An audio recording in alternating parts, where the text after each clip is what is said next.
ദൈവം നല്ലവനാന്ന് തെളിയാൻ ചില സമയമെടുക്കും. അതുവരെ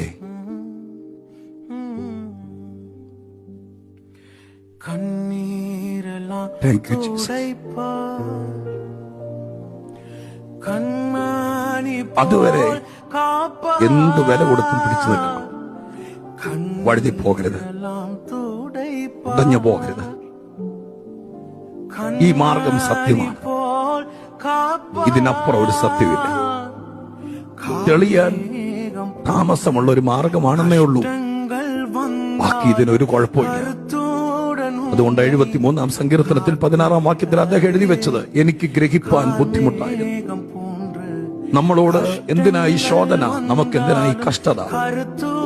തെളിയാൻ താമസമെടുക്കും, ഗ്രഹിക്കാൻ ബുദ്ധിമുട്ടുണ്ട്. പക്ഷേ ഇതിൽ പിടിച്ചു നിന്ന സകലരോടും ചോദിക്കണം, ദൈവം നല്ലവനാണെന്ന് തെളിയിക്കുന്നവനാണ് ഈ ദൈവം.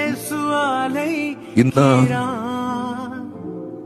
ഈ സഭായോഗത്തിൽ ഒരുപക്ഷേ പട്ടിണി കിടന്നിട്ടുള്ള, കഷ്ടത സഹിച്ചിട്ടുള്ള, നഗ്നത സഹിച്ചിട്ടുള്ള, അപമാനങ്ങൾ നിമിത്തം വീട്ടിൽ നിന്ന് ഇറക്കി വിടപ്പെട്ടിട്ടുള്ള പല കർത്തൃദാസന്മാരും ജീവനോടെ വീട്ടിലെ സഭാഗത്തിൽ പങ്കെടുക്കുന്നുണ്ടായിരിക്കും. ഞാൻ ഈ പറയുന്നത് സത്യമാണെന്ന് ഇവിടെ വന്ന് പറയാതെ ഒരു അവസരം കിട്ടിയാൽ അവർ പറയാൻ സന്നദ്ധരായിരിക്കും.